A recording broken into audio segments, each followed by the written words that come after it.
Mon nom, c'est Mouniaï Sissé, je suis le directeur de l'ONG 3D. En même temps, je suis le coordinateur du COSC, le collectif des organisations de la société civile pour les élections. Et donc, c'est ce trio d'organisations-là, avec le GRADEC, qui organise cette activité, donc, dont je suis le coordinateur général. Et ça, c'est dans le cadre du programme Sahel Diam, qui est un programme financé par l'Union européenne. Nous estimons que les forces de l'ordre, donc les forces de défense et de sécurité, et les étudiants et les manifestants de façon générale, ils sont tous des Sénégalais. Nous ne faisons pas la différence. Quand il y a des manifestations, c'est des Sénégalais qui sont en face des Sénégalais. Les forces de défense et de sécurité, parmi elles, il y a nos frères, nos petits frères, nos grands frères, nos pères, nos fils, y compris, donc, disons, des parents. C'est la même chose. Parmi toujours les manifestants, nous avons des... Donc, entre eux, peut-être même, le force, disons, le policier qui est en face des manifestants, parmi les manifestants, il y a même son frère. Parce qu'on est une famille. Donc, on doit éviter que des Sénégalais, eh bien, s'attaquent à d'autres Sénégalais. Et en général, quand il y a mort d'homme, c'est de part et d'autre. Et donc, c'est un véritable gâchis. Alors, pour nous, donc, on doit trouver les voies et moyens d'éviter que des manifestations soient suivies de blessés ou de morts d'hommes. Des manifestations dans un pays, ça ne peut pas ne pas avoir. Dans un pays démocratique, les gens ont le droit de manifester. Les forces de l'ordre aussi, elles sont dans leur rôle de maintien de l'ordre public. Mais tout doit se faire dans la sérénité, sans violence et sans mort d'homme. C'est donc tout le sens qu'il faut donner à cette activité que nous organisons, qui est la résultante des activités déjà réalisées sur le terrain, parce qu'avant cet atelier, nous avons eu à organiser beaucoup de rencontres au niveau des universités pour rencontrer les étudiants, recueillir un peu leur point de vue sur la question, que ce soit à l'université de Bambay, l'université de Saint-Louis, de Ziguinchor. Nous avons été dans les universités pour entendre les étudiants. Et dans ces universités, nous avons mis en place des clubs paix et sécurité, des clubs paix et citoyenneté.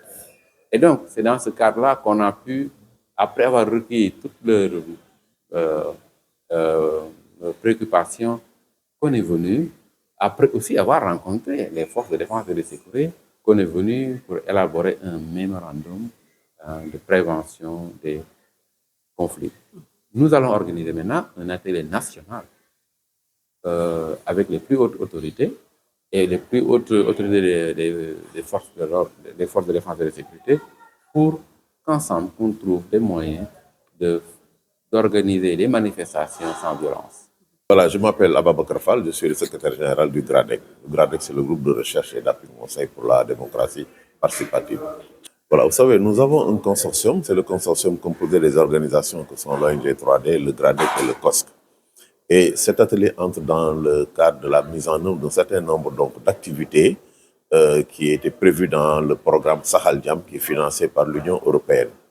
Alors, le programme Sahel Diam, vraiment, donc, dans sa globalité, vise à créer les conditions de renforcement de la paix, de la stabilité, de la promotion donc, du vivre ensemble.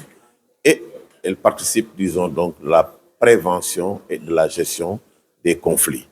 Alors, nous avons eu, depuis plus d'un an, quand même, à mettre en œuvre un certain nombre d'activités au niveau de certaines régions, notamment des rencontres entre les forces de défense et de sécurité et les populations. Nous avons également, disons, mis en place ce qu'on appelle les clubs de paix et de sécurité au niveau donc, des universités, qui par essence sont des foyers donc, de contestation, de production même de violence. Et en fait, l'objectif globalement donc, du cadre, c'est d'arriver aujourd'hui à mettre en place, disons, donc, des cadres de concertation entre les FDS, les populations, les jeunes notamment, les femmes, etc., pour essayer donc de contribuer à la stabilité donc, du pays et à la promotion donc, de la paix. Donc, alors, nous avons fait ces activités pendant un an. Aujourd'hui, cet atelier, comme je l'ai dit tantôt, est un compendium qui, disons, va, disons, faire le point sur l'ensemble des recommandations, la synthèse un peu des recommandations issues des différents ateliers qui ont été faits. Et sur cette base-là, élaborer un mémorandum et un guide des bonnes pratiques concernant la prévention et la gestion donc des violences. Et ce guide, ce mémorandum, pourront servir vraiment à l'ensemble, disons, des acteurs, que ce soit les forces de défense et de sécurité, les jeunes, en tout cas tous les acteurs, pour qu'ils puissent prendre en compte, disons, les recommandations contenues donc, dans ce mémorandum, dans les initiatives, disons, donc, de renforcement de la paix. Effectivement, ça, c'est ces enjeux que nous avions perçus donc, depuis le début du programme et nous avons pris en compte. C'est la raison pour laquelle nous avons fait des dialogues communautaires au niveau des zones, par exemple, frontalières, comme Tamba, comme Kédougou, au sud également, donc en Casamance, vous savez qu'il y a une région qui a été en proie donc, à des rébellions, il y a la situation à nos frontières avec la Guinée-Bissau, etc. Nous avons pris en compte ces éléments-là. Par exemple, si je prends en compte la situation donc, à l'est, à Tamba et Kédougou, vous savez que nous avons une frontière donc, avec donc, le Mali, qui est traversée aujourd'hui par, disons, une crise sécuritaire, avec aujourd'hui donc, les groupes donc, djihadistes qui sont vraiment donc, très actifs sur le terrain et qui menacent la stabilité donc, du pays. Donc nous avons pris en compte vraiment toutes ces questions, ces problématiques. C'est pourquoi j'ai dit tout à l'heure dans mon allocution que le pays faisait face à des menaces hybrides, tant au niveau du territoire national qu'à nos frontières.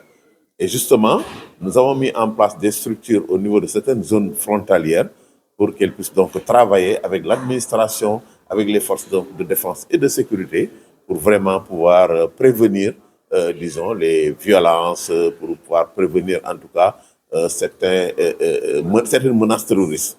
Parce que il ne sert à rien, comme je dis, donc, de ne pas dénoncer donc vraiment les mouvements suspects ou les personnes suspectes dans cette zone et d'attendre maintenant qu'il y ait des dégâts pour ensuite donc pleurer. Donc les groupes que nous avons mis en place, en tout cas les cadres de concertation, servent justement à travailler avec l'administration, essayer donc de mettre en place des comités de vigilance, que s'il y a vraiment des éléments, en tout cas des personnes suspectes, etc., qui sont remarquées, en tout cas identifiées dans ces zones, et qu'on puisse vraiment saisir très rapidement les forces de défense et de sécurité pour les neutraliser. C'est pour dire que la menace, elle est là, la menace terroriste, et nous l'avons pris en compte dans la mise en œuvre de nos projets.